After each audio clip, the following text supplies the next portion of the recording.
السلام السلام السلام السلام السلام نبیوں کے امام ہم سب ہیں آپ کے در کے غلام، آپ کے در کے غلام۔ نحمده ونصلي ونسلم على رسول الكريم اما بعد فاعوذ بالله من الشيطان الرجيم بسم الله الرحمن الرحيم ان الله وملائكته يصلون على النبي يا ايها الذين امنوا صلوا عليه وسلموا تسليما اللهم صل على سيدنا وحبيبنا وشفيعنا ومولانا محمد وآلہ وإطرته بعدد كل معلوم لك صلاة وسلام علیک یا سیدی یا رسول اللہ۔ میرے پیارے چاہنے والوں، حضرت امام ربانی مجدد الفسانی شیخ احمد فاروقی سندی رحمۃ اللہ علیہ مکتوب نمبر 109 جلد اول کا حصہ دوئم اور مکتوب نمبر ہے 109 جو حکیم صدر کی طرف لکھا گیا، اس میں امام ربانی مجدد الفسانی رحمۃ اللہ علیہ فرماتے ہیں،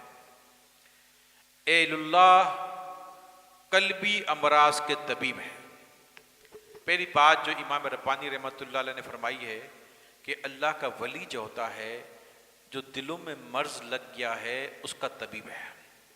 اس کا حکیم ہے، اس کا ڈاکٹر ہے، اس کا طبیب ہے۔ اب دلوں کے اندر مرض کیا ہے، جس کو قرآن مجید میں اللہ تبارک و تعالی فی قلوبہم مرض، یعنی قرآن مجید میں کے اندر اللہ تبارک و تعالی فرماتا ہے دلوں کے اندر مرض۔ وہ مرض کیا ہے؟ وہی کہتے ہیں کہ وہ دلوں کو جو مرض، دلوں کے اندر بھی ایک مرض لگ جاتا ہے۔ جس طرح انسان کی آنکھ میں تکلیف ہو جاتی ہے، جس طرح انسان کے کان میں تکلیف ہو جاتی ہے، جس طرح انسان کو بخار ہو جاتا ہے، جس طریقے سے ہاتھ پاؤں میں تکلیف ہو جاتی ہے، کوئی امراض ظاہری لگ جاتے ہیں، اسی طریقے سے دل بھی بیمار ہو جاتے ہیں، دلوں کو بھی مرض لگ جاتا ہے۔ اور اس ظاہری مرض کی فکر ہر انسان کرتا ہے۔ آپ دیکھ لیں کہ اگر آنکھ میں تکلیف ہو جائے اور زیادہ تکلیف بڑھ جائے تو آدمی فوراً ڈاکٹر کے پاس جاتا ہے اور رجوع کرتا ہے کہ کسی نہ کسی طریقے سے یہ تکلیف دور ہو جائے اور ہٹ جائے۔ اگر بخار آ جائے تو بھی ڈاکٹر کے پاس جاتے ہیں، اگر جسم میں دانے خارش ہو جائے تو جلد کے ڈاکٹر کے پاس جاتے ہیں، اگر پیٹ میں تکلیف ہو جائے، معدے کے اندر سخت تکلیف ہو جائے تو معدے کے ڈاکٹر کے پاس جاتے ہیں۔ گو کہ کوئی بھی مرض انسان کو لگ جائے، چھوٹا موٹا بھی لگ جائے تو بھی ڈاکٹر کے پاس جاتے ہیں، اگر بڑا لگ جائے تو پھر تو پورا خاندان جمع ہو جاتا ہے، تیمارداریاں شروع ہو جاتی ہیں، لوگ پریشان۔ مثال کے طور پر کسی کو کینسر ہو جائے تو پورا خاندان جمع ہو کر، اور پیسہ نہیں ہو تو چندہ کرتے ہیں اور اس کو اچھے سے اچھے ڈاکٹر کے پاس آغا خان میں کہیں تو لے کے جاتے ہیں، بھاگتے ہیں، اس کے علاج کی فکر اور کوشش کرتے ہیں۔ تو میرے چاہنے والوں، یہ دل کے اندر بھی ایک مرض ہے اور اس مرض کا علاج فرماتے ہیں اس کے طبیب جو ہے، ڈاکٹر ہے، وہ مرشد ہے، مرشد کامل اس کا ڈاکٹر ہے اور طبیب ہے۔ لیکن دنیا کے اندر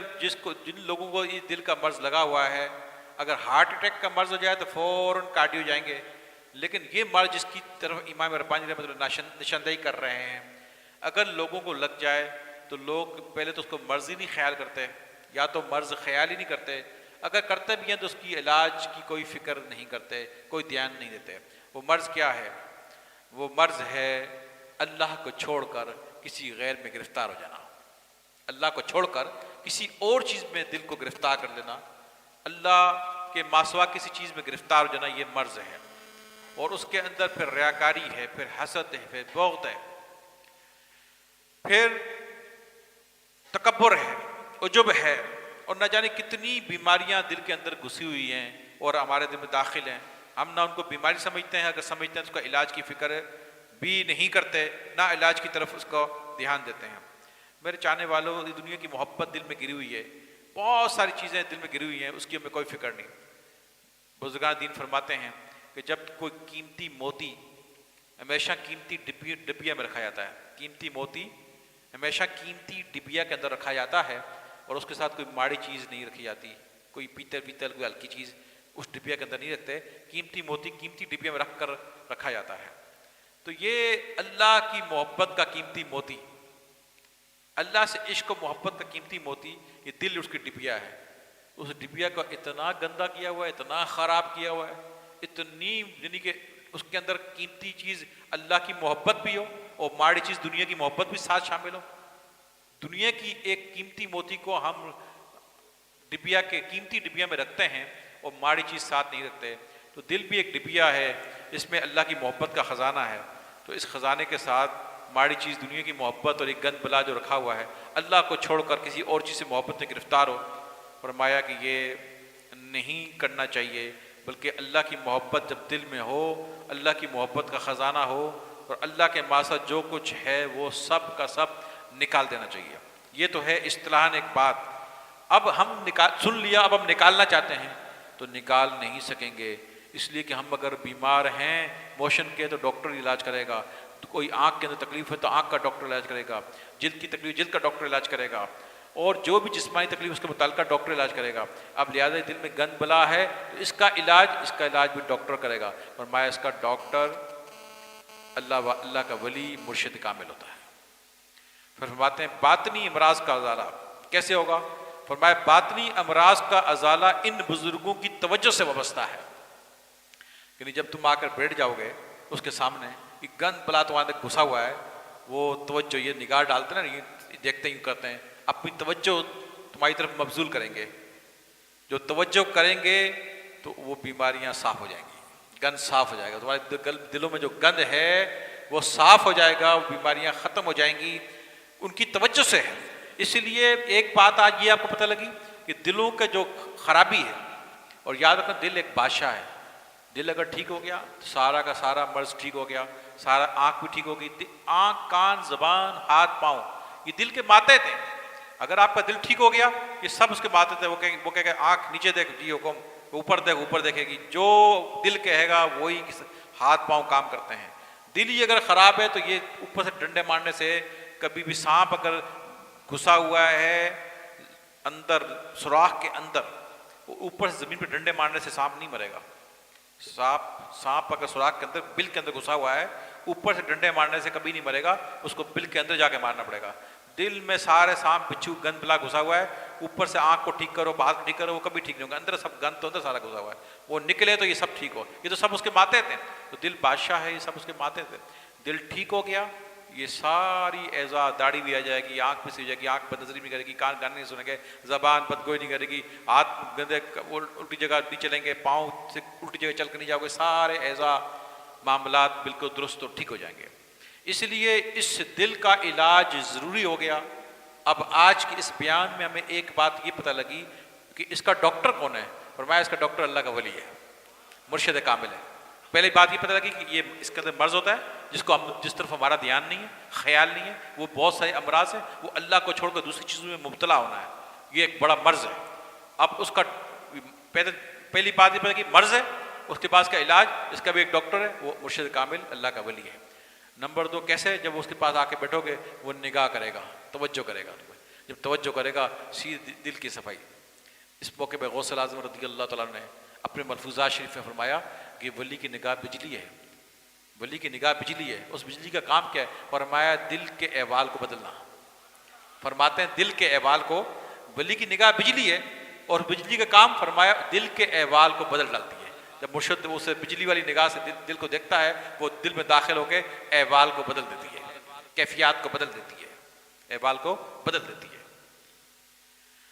تو باطنی امراض کا ازالہ جو ہے وہ ان بزرگوں کی توجہ سے، نگاہ سے، توجہ سے، ان کے دیکھنے سے، جب دیکھتے ہیں تو توجہ کرتے ہیں تو دل کے امراض دھلنا شروع ہو جاتے ہیں۔ پھر فرماتے ہیں بڑی قابل توجہ بات، پھر فرماتے ہیں ان کا کلام دوا اور ان کی نظر شفا ہے۔ فرمایا مرشد کامل کا کلام جو گفتگو کرتا ہے وہ عام لوگوں کی گفتگو نہیں ہے، اس کے کلام میں دوا ہے، اس کے دیکھنے میں شفا ہے۔ کلام دوا ہے، دیکھنا شفا ہے۔ 2 بڑے اولیاء اللہ کی باتیں امام ربانی فرماتے ہیں کہ اللہ کے ولی کا کلام، اللہ کے ولی کی نظر شفا، اس کا کلام دوا، اور غوث اعظم رضی اللہ فرماتے ہیں اللہ کے ولی کی نظر بجلی اور اس کا واعظ بارش ہے۔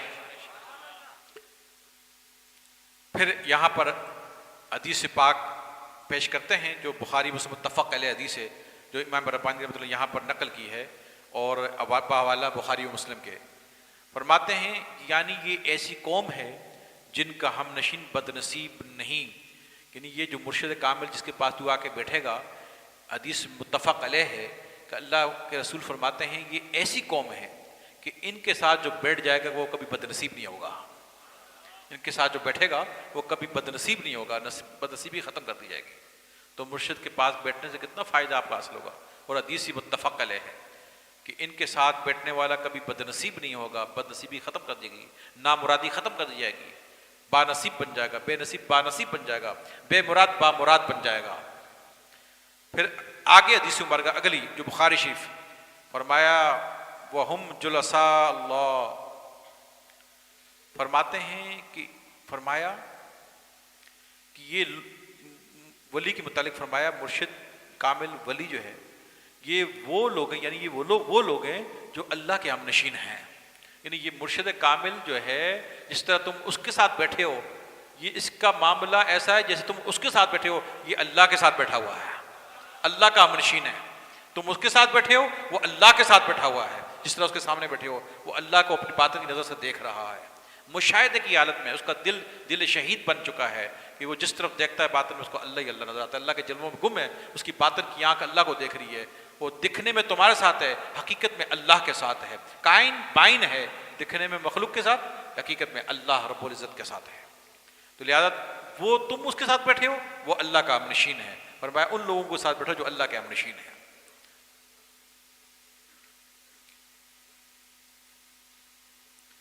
پھر آگے فرماتے ہیں بہم یمترون و بہم یرزقون،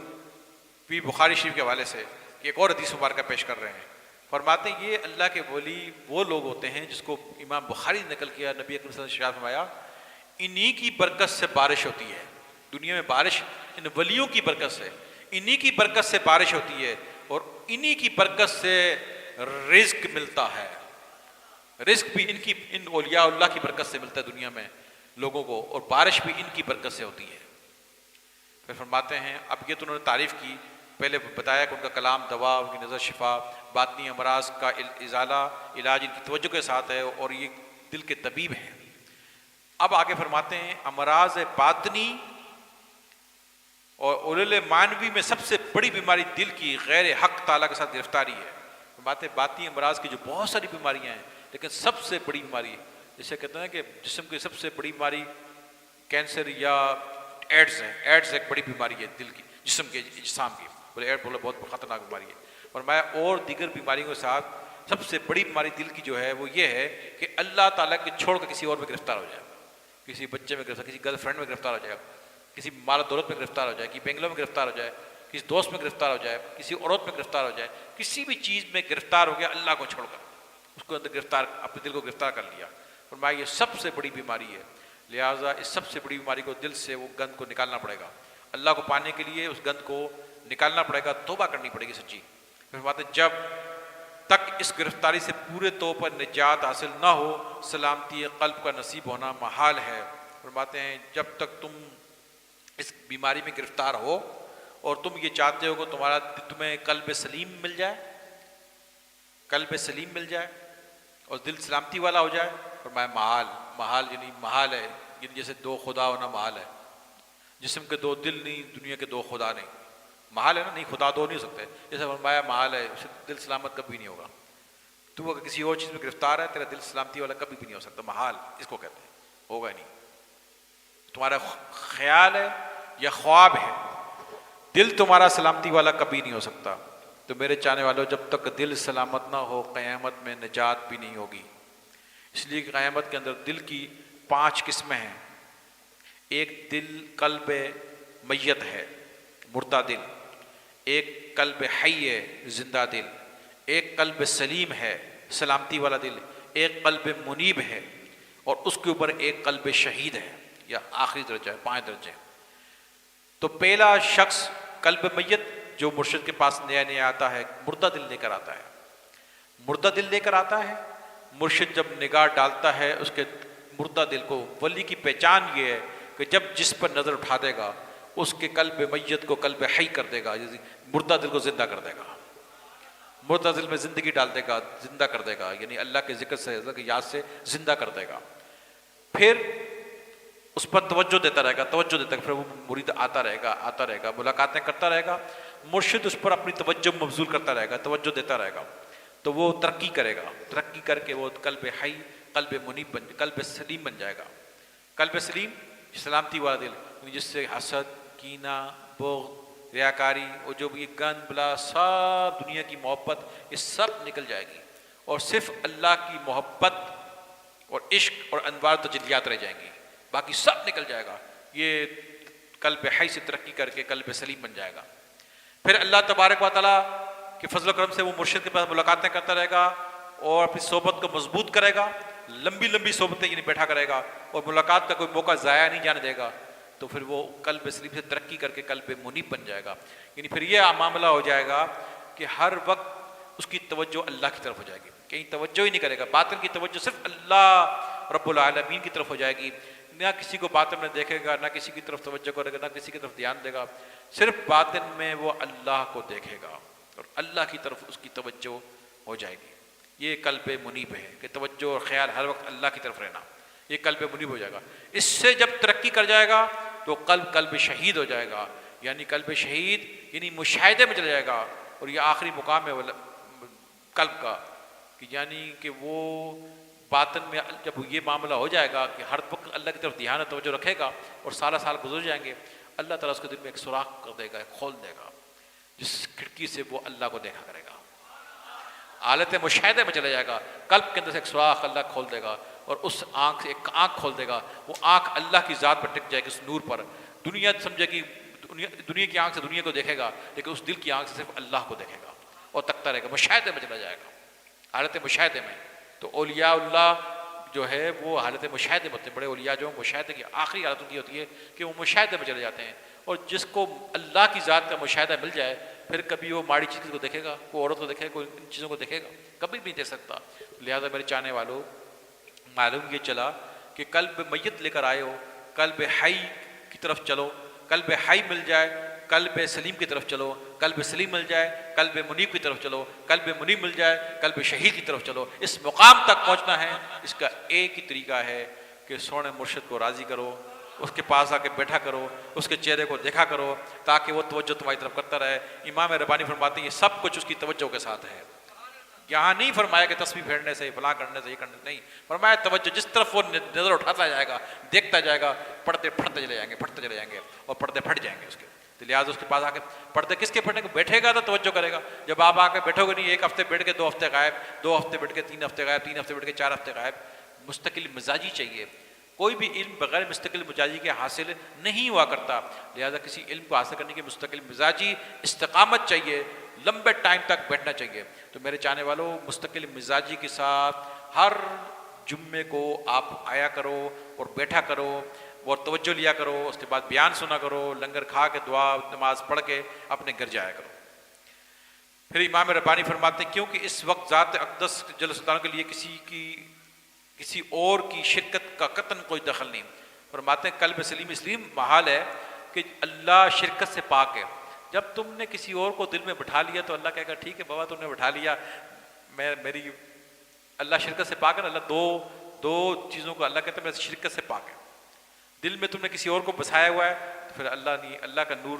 اللہ کہتے ہیں میں زمین میں سماتا ہوں نہ آسمان میں سماتا ہوں، بندہ مومن کے قلب کے اندر اللہ کی انوار تجلیات کا قلب میں داخل ہونا اور آنا۔ جب تم نے وہاں کچھ اور ماڑی چیز بچھائی ہوئی ہے تو اللہ کی محبت و تجلیات کیوں آئیں گی؟ اور اگر تم چاہتا ہے کہ اللہ کی محبت و تجلیات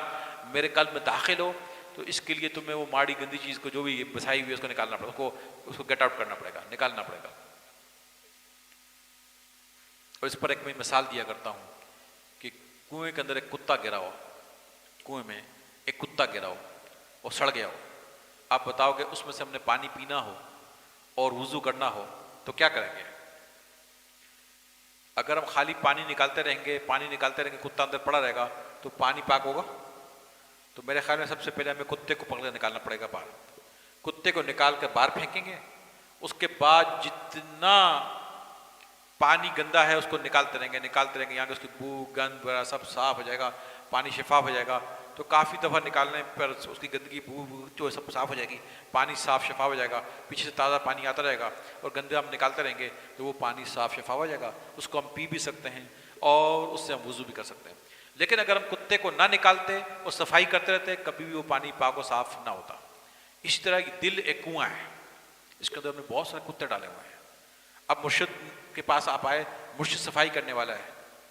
اپنی نگاہ سے توجہ سے آپ کے قلب کی صفائی کر رہا ہے، آپ کے کنویں کی صفائی کر رہا ہے۔ کتے آپ نے اندر ڈالے ہوئے وہ صفائی کر رہا ہے تو فائدہ کیا ہوگا؟ آپ نے کہا کتا اندر پڑا ہو صفائی کرتے رہے، کوئی فائدہ بھی نہیں۔ پہلے کتا نکالا جاتا ہے پھر صفائی کی جاتی ہے۔ کتے آپ نکال ہی دیں تو صفائی کتے کیسے نکلیں گے؟ بھائی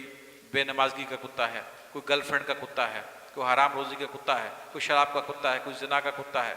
کوئی اغلام بازی کا کتا ہے، کوئی جوئے کا کتا ہے، کوئی نہ جانے کتنے کتے اندر پڑے ہوئے ہیں۔ بھائی توبہ کر کے اس سے سچی توبہ کرو، پہلے پڑھ کے نکال دو، بولے آج کے بعد ختم، آج کے بعد میں یہ کام کروں گا ہی نہیں۔ اب کرنے کے یا جب تم نے توبہ کر لی یعنی کتے نکال کے پھینک دیے، جب کتے نکال کے پھینک دیے تو اب تمہارا دل میں جو اس کی جو گندگی یعنی گناہ کے اثرات جو ہیں بڑا ہوا ہے، اب تم مرشد میں بیٹھے ہوئے کوئی کتے نکال چکے ہو، مرشد اس گندے پانی کو یعنی صاف کر دے گا، صاف کرتا جائے گا، صاف کرتا توجہ دے گا، صاف کرتا جائے گا، یہاں تک کہ وہ بالکل شفاف و صاف ہو جائے گا اور اللہ کی تجلیات و محبت میں آ جائے گی۔ یہ طریقہ کار ہے، دنیا کی ایک مثال سمجھائے گی، اس کا طریقہ کار ہے کہ کتا پہلے نکالا جاتا ہے۔ جب تم کتا نکال ہی نہیں رہے، کتے کو نکال ہی نہیں رہے تو صفائی کس کی کریں، کس طرح کریں؟ آپ بتائیں کس طرح کریں؟ تو کتے کو نکالنا ضروری ہے پہلے، تو کتے کو نکالو، جن میں جو کتے ہیں ان کو نکالو تاکہ صفائی مرشد کر سکے اور آپ کا دل صاف ہو اور مقصد و مقصود حاصل ہو جائے۔ پھر آگے امام ربانی رحمۃ اللہ فرماتے ہیں الا للہ دین الخالص، کہ سن لو خالص دین صرف اللہ ہی کے لیے ہے، اللہ کے لیے خالص دین ہے۔ یہ نہیں کہ تم گند بلا بھی ساتھ رکھو اور اللہ کی محبت تو اللہ شرک سے پاک ہے اور اللہ کی محبت وانی آئے گی۔ یہ کیسے روا ہو سکتا ہے کہ شریک کو غالب کر دیا جائے؟ نہایت بے حیائی کی بات ہے کہ غیر حق سبحانہ کی محبت کو حق تعالیٰ کی محبت اس طرح غالب کر دیا جائے کہ حق تعالیٰ کی محبت اس کے آگے بالکل معدوم ہو کر رہ جائے یا مغلوب ہو جائے۔ اور کتنے شرم کی بات ہے، کتنی بے حیائی کی بات ہے کہ اللہ کے ساتھ کسی کو شریک کرو محبت میں اور اس کی محبت زیادہ غالب ہو، اللہ کی اتنی پرواہ نہ ہو، اس کی محبت زیادہ غالب ہو، اس کے پیچھے پاگل ہو، اس کے لیے ہر کام کرنے کو تیار ہو، اور اللہ کی محبت اتنی بھی نہ ہو اس کے لیے کوئی کام کرنے کو تیار نہ ہو، اور نہ صرف تم اس کو شریک کر رہے ہو بلکہ اس کو غالب کیا ہوا ہے اور اللہ کی محبت کے آگے بالکل اس کو معدوم، اللہ کی محبت بھی مغلوب کر کے مغلوب ہو جائے۔ فرماتے ہیں کہ بخاری مسلم کا حدیث پیش کرتے ہیں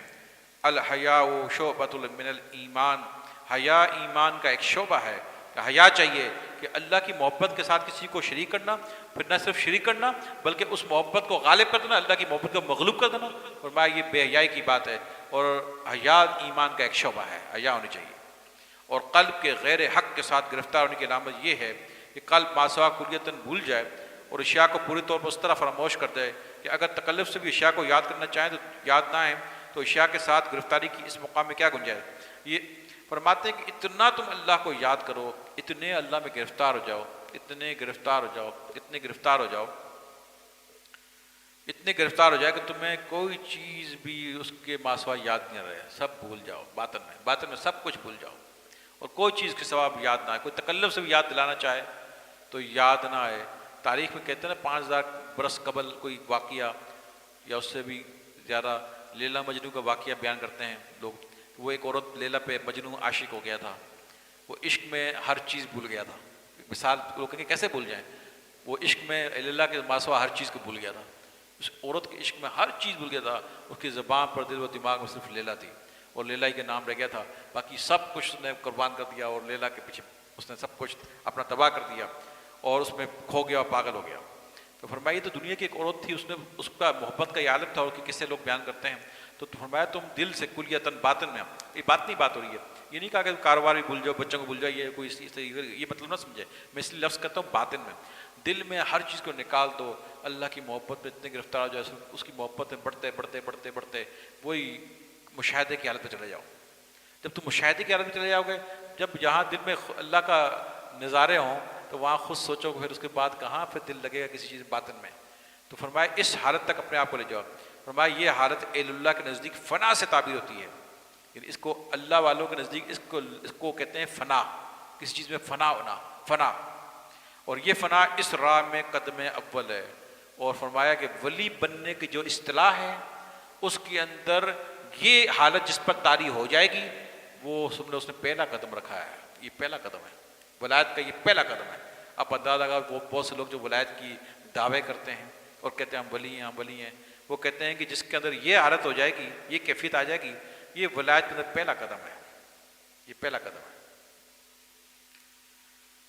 اور یہ مقام انوار اور قدم کے ظہور کا مبدا ہے اور معارف و حکم کے ورود کا منشا ہے۔ اس حالت کے بغیر خاردار درخت پر ہاتھ پھیرنے والی بات ہے۔ فرمایا جو لوگ دعوے کرتے رہیں، اس جب تک یہ حالت جس پر طاری نہیں ہوگی وہ بھلے دعویٰ کرتا رہے، کیونکہ خاردار درخت یعنی کانٹوں والے درخت پر بغیر اس حالت کے طاری ہونے کے کوئی اگر ولایت کا دعویٰ کرے، اس کی مثال ایسی ہے جیسے کانٹوں والے درخت پہ ہاتھ پھیرے تو ہاتھ زخمی ہوگا، باقی کچھ بھی ہاتھ میں نہیں آئے گا، زخمی۔ آخری بات فرماتے ہیں کوئی شخص جب تک فنا کا مقام حاصل نہ کرے بارگاہ کبریہ تک راستہ نہیں پا سکتا۔ اللہ کی جانب جو راستہ جاتا ہے جب تک فنا کا مقام، اللہ کی ذات فنا کا مقام حاصل نہ کرے اس طرف راستہ اس کو نہیں ملے گا، نہیں پا سکے گا، اس کے لیے فنا ہونا پڑے گا۔ اور میرے چاہنے والوں، فنا ہونے کے لیے یہی اس کی ابتدا ہے کہ مرشد کے پاس صحبت، توجہ، اللہ کا ذکر، صحبت، جب صحبت میں بیٹھو گے دل صاف ہوں گے، دلوں میں گندگی ختم ہوگی، آہستہ سے تجلیات محبت بڑھتی جائے گی، یہاں تک کہ انوار تجلیات کے شعلے آپ کے دل و دماغ کے اندر، لطائف کے اندر چلے جائیں گے، اور اس کے بعد آپ کا دل دنیا سے اچاٹ ہو جائے گا، بیزاریت ہو جائے گی، پھر سنت نبوی میں دل لگے گا، باطن اللہ کے ذکر سے آباد ہوئے گا، ظاہر سنت سے آباد ہو جائے گا، پھر یہ راستہ بنے گا آگے چڑھنے کا۔ اس راستے سے چل کر ہم جو ہے اللہ کے قرب کو پا سکتے ہیں۔ اللہ تبارک و تعالیٰ سے دعا ہے اللہ تعالیٰ ہم سب کو ان باتوں پر عمل کرنے کی اور دوسروں تک بھی پہنچانے کی توفیق عطا فرمائے، اور ہر جمعے کو بلا ناغہ مرشد کی صحبت کو اختیار کرنے کی توفیق عطا فرمائے۔ آمین بجائے نبی المرسلین وآخر دعوانا ان الحمد للہ رب العالمین۔ السلام السلام السلام السلام السلام نبیوں کے امام ہم سب ہیں آپ کے در کے غلام، آپ کے در کے